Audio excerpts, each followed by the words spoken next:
Baik, bismillah. Assalamualaikum warahmatullahi wabarakatuh. Waalaikumsalam. Ahlan wa sahlan.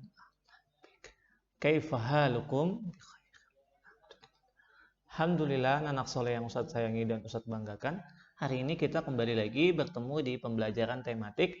Seperti biasa, kita akan belajar tematik secara online dengan panduan dari video yang Ustadz Aji buat hari ini. Nah, anak-anak seperti biasa sebelum kita mulai, alangkah baiknya kita berdoa terlebih dahulu agar apa yang kita pelajari hari ini bermanfaat dan menjadikan ilmu yang bisa kita gunakan dalam kehidupan sehari-hari dan kita mudah dalam memahaminya. Baik, sama-sama kita berdoa. Bismillahirrahmanirrahim. Rabbi shrah li sadri wa yassir li amri wahlul 'uqdatam min lisani yafqahu qawli. Rabbi zidni ilma warzuqni fahma. Baik anak-anak soleh, kita sudah berdoa, maka kita bisa langsung masuk ke pembelajarannya ya anak-anak. Oke, silakan kita akan mulai masuk di pembelajaran 3, tematik 2B, subtema 2. Dimulai dari halaman berapa nih? Nah ini, halaman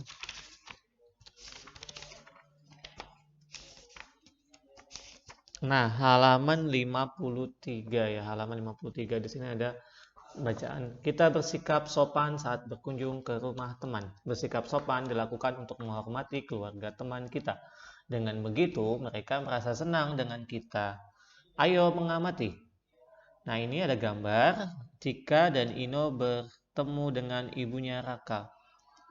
Nah, Cika dan Ino bermain ke rumahnya Raka. Cika dan Ino bertemu ibu Raka. Selamat sore, Bu. Selamat sore, Ino. Selamat sore, Cika. Raka ada, Bu. Raka ada di dapur. Raka mau membuat agar-agar. Bolehkah kami ikut membantu, Bu? Tentu boleh. Mari kita ke dapur. Terima kasih, Bu. Kami permisi masuk, Bu. Setelah mengamati peragakan percakapan di atas, nah ajak dua temanmu untuk memerankan Cika, Ino, dan Ibu Raka. Nah ini nggak usah ya. Langsung yang bawahnya. Jawablah dengan lisan, tapi ini kita jawabnya dengan tulisan ya, ditulis di sini. Siapa nama teman-teman Raka yang datang berkunjung? Siapa? Cika dan Ino. Tulis di sini. Kapan teman-teman Raka datang berkunjung? Kapan? Nah, kan dia ngucapinnya selamat sore, Bu, ya kan? Iya, selamat sore Bu, berarti sore hari. Di manakah Raka berada? Raka ada di mana? Tadi kata ibunya, Raka ada di. Iya, nah 3, 4, 1 sampai 5, 1, 2, 3, 4, 5, ini dikerjakan ya anak-anak. Silakan dikerjakan, kalau sudah buka halaman yang belakangnya, yaitu membuat agar-agar. Raka, Ino, dan Cika membuat agar-agar. Ibu menyiapkan kompor, panci, dan loyang. Ibu juga menyiapkan bahan agar-agar, potongan buah, air, dan gula. Ibu memberi petunjuk kepada Raka, Ino, dan Cika. Cika mengisi loyang dengan potongan buah, Ino dan Raka menyiapkan air dan gula. Ibu lalu memasak agar-agar di dalam panci. Setelah agar-agar mendidih, panci diangkat dari kompor. Agar-agar lalu dituang ke dalam loyang. Cairan agar-agar didinginkan supaya mengeras. Nah ini kamu yang biasanya pernah melihat umiknya masak agar-agar atau mungkin pernah bantuin, nah ini pasti tahu ya. Jadi dimasukin ke dalam loyang dulu ya buahnya kalau misalnya pakai buah, lalu kalau itunya adonan agar-agarnya ditaruh di panci, dimasak sampai mendidih terus dikoyak terus ya kalau kata uminya Ustadz Aji tuh diaduk terus ya. Lalu sampai semuanya rata, mendidih, lalu diangkat dari kompor, baru dituang ke dalam loyang. Nah, tadinya bentuknya kayak cair gitu, tahu-tahu jadi padat ya. Tahu-tahu jadi padat benda agar-agarnya itu. Coba kamu cari tahu cara agar membuat Cara membuat agar-agar pada cerita di atas. Jelaskan pada tempat berikut. Nah ini tadi yang sudah Ustadz ceritakan ya, cara membuat agar-agarnya, atau kamu bisa lihat dari cerita yang di atasnya. Tulis di sini minimal 2 kalimat ya, minimal 2 kalimat. Misalnya, ambil agar-agar, terus masukkan ke dalam panci, terus buahnya dipotong-potong, lalu kalau sudah matang dituang ke loyang. Kayak gitu ya, itu contoh saja.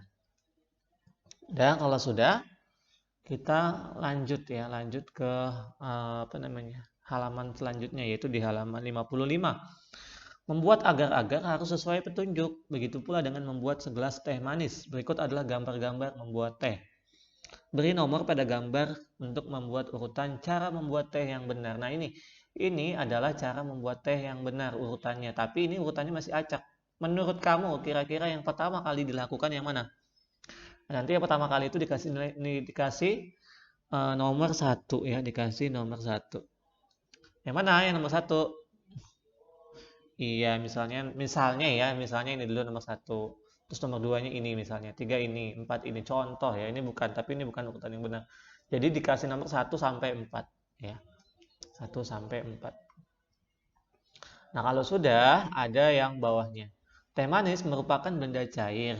Apa saja sifat benda cair? Mari kita perhatikan penjelasan berikut.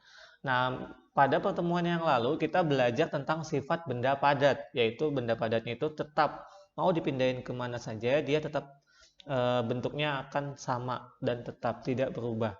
Ya, itu sifat dari benda padat. Nah, hari ini di pembelajaran ini kita akan belajar tentang sifat benda cair ya. Sifat benda cair yaitu yang pertama, bentuk benda cair mengikuti wadahnya. Di dalam gelas, air berbentuk gelas. Di dalam botol, air berbentuk botol. Nah, ini seperti yang kemarin Ustadz, yang pada pertemuan yang sebelum-sebelumnya Ustadz praktekkan, yaitu Ustadz pindahkan air di dalam botol ke dalam gelas. Nah, maka bentuk dari air itu berubah dari yang bentuknya botol, sekarang menyerupai gelas. Kayak gitu ya. Terus permukaan benda cair selalu datar. Maksudnya permukaannya itu maksudnya bawahnya ya. Permukaan botol 1 nih, contohnya ini. Permukaan botol 1 ini tampak datar. Nah, yang kedua, ketika dimiringin, permukaannya juga tetap datar ya. Nah, ketika botol dimiringkan ke arah lain, airnya tetap datar. Artinya dia tetap nggak pindah-pindah gitu ya. Permukaannya itu datar. Gitu. Nah, yang ketiga, benda cair mengalir dari tempat yang tinggi ke tempat yang rendah. Nah, contohnya apa? Air hujan. Contohnya air hujan. Ketika air hujan sampai di genteng kamu, dia akan turun terus sampai bawah. Atau yang paling gampang itu toren yang ada di rumah kamu atau keran-keran yang ada di rumah kamu. Nah, itu ketika keran dibuka, airnya dari mana? Airnya dari atas toren yang ada di rumah kamu. Maka dari atas itu dia mengalir ke bawah, lalu masuk ke keran-keran yang ada di rumah kamu gitu. Nah, itu bisa atau kalau misalnya kamu tumpahin air di meja.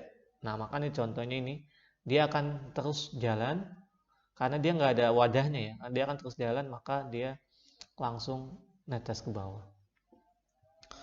Tumpahan air di meja akan mengalir ke tepi. Kemanakah air itu mengalir? Air mengalir ke tepi meja lalu menetes ke lantai. Air menetes dari meja yang lebih tinggi ke lantai yang lebih rendah. Nah, maka dia akan jatuh di tempat yang lebih rendah. Contohnya juga daun. Ketika air jatuh di daun, maka daunnya itu airnya itu akan mengalir juga ke bawah, ke bawah, melewati daun itu.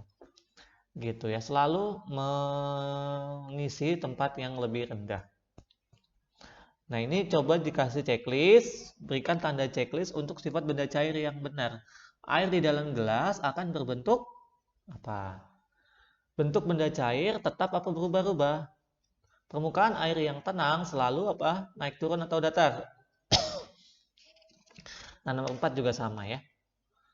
Tinggal di checklist saja. Nah, ini carilah arti kata-kata berikut ini. Wadah. Wadah itu apa? Tempat menampung sesuatu. Ya misalnya air, wadah, tempat menampung air, atau tempat menampung sayuran juga wadah. Terus tempat menampung makanan juga wadah, berarti tempat menampung sesuatu atau tempat menampung barang. Loyang apa? Mendidih apa? Nah, ini kamu cari tahu katanya. Boleh di searching ya, boleh di searching. Mendidih itu apa? Nah, lalu kalau udah dicari, kamu buat kalimat menggunakan kata tersebut. Contohnya wadah. Apa namanya? Ustadz kasih contoh. Ibu menggunakan mangkok sebagai wadah sebagai wadah bakso gitu ya, wadah membuat bakso contohnya. Ibu menggunakan mangkok sebagai wadah menuang bakso, itu contoh wadah. Lagi misalnya ember adalah wadah untuk menampung air, contoh. Loyang tadi bisa dibuat apa namanya, kue dimasukkan ke dalam loyang sebelum di oven, contoh. Terus mendidih. Sebelum kita minum, pastikan airnya sudah mendidih. Nah, itu contoh ya. Kamu boleh pakai contoh yang lain kalau misalnya ada.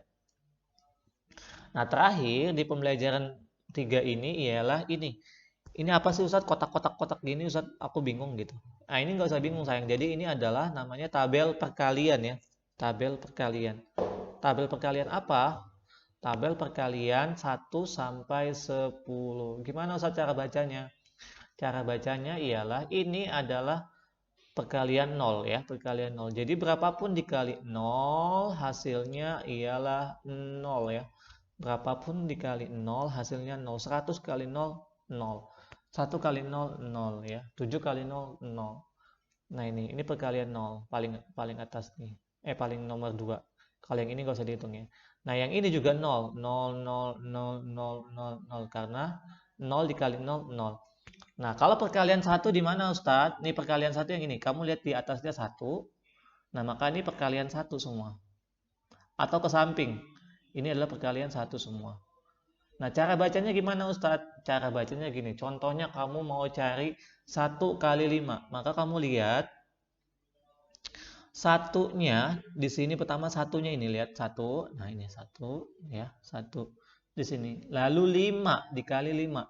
5-nya di mana? Kita geser ke 5. 1 2 3 4 1 2 3 4 5. Nah, ini di barisan sini ya, di barisan sini. Maka 5-nya ada di sini, satunya di sini. Maka kamu tarik garis set.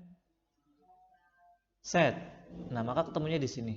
Maka 1 kali 5 5. Coba usah contoh lagi 4 kali 8. 4-nya di sini ya, 4-nya di sini, kita tarik garis sampai ke 8 sini ya. Ketemunya di mana? Tarik garis. Boleh dipanjangin aja, tarik garis set.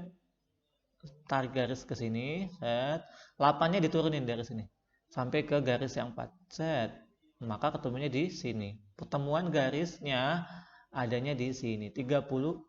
Maka 4 kali 8 32. Contoh lagi, satu kali lagi. 7 kali 9. 7 kali 9. Lihat 7-nya, yang di sini lihat 7-nya. 7-nya di sini. Ya, 7-nya di sini. Tarik garis ke samping. Set. Ya, tarik garis. Penuhin aja nggak apa-apa. Nah, yang dari garis ini tarik ke 9-nya. 9-nya yang mana? Ini apa ini apa ini? Iya, ini. Tarik garis set ke bawah sampai mentok garis yang 7 tadi. Nah, sini. Maka ketemunya di sini. Jadi 7 kali 9 adalah 63. Kayak gitu ya. Mudah-mudahan kamu bisa memahaminya karena ini gampang sekali, mudah. Dan tugas kamu ialah mengerjakannya di halaman 60 ya, mengerjakan 60 dengan bantuan dari tabel perkalian tadi. Contohnya 1 kali 2, 5 kali 2, 9 kali 2 ya. Kita kerjain dulu satu. 1 kali 2 berarti 1 di sini, 2-nya di sini. Berarti tarik garis. Set. Maka ketemunya di 2. 1 kali 2 2. Terus 5 kali 2. 5-nya di sini, 2-nya di sini. Ya. Berarti tarik garis. Set. Sampai sini, 2-nya di sini kan. Set. Nah, ketemunya di 10.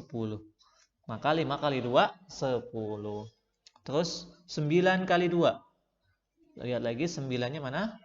Nah, ini 9. 9-nya ini, 2-nya ini. Tarik garis. Set. Nah, di sini. Ulang. Set. 2-nya di sini kan? Tarik garis. Set. Nah, 9 kali 2 jadinya 18. Nah, gitu ya anak-anak. Silakan dikerjakan sampai nomor 4 ya, sampai nomor 4 di halaman 60. Sampai nomor 4 yang ada di sini. Nah, sampai di sini. Nah, untuk itu anak-anak soleh, nah yang terakhir nomor 4 tadi Ustaz bilang ya, paling gampang perkalian 0. Berapapun dikali 0 hasilnya 0. Jadi ini jawabannya 0 semua karena dikali 0. Baik anak-anak soleh, itu saja yang bisa Ustaz sampaikan untuk pembelajaran hari ini. Kita akhiri dengan baca doa kafaratul majlis. Subhanakallahumma wa bihamdika asyhadu an la ilaha illa anta astaghfiruka wa atubu ilaik. Assalamualaikum warahmatullahi wabarakatuh. Waalaikumsalam.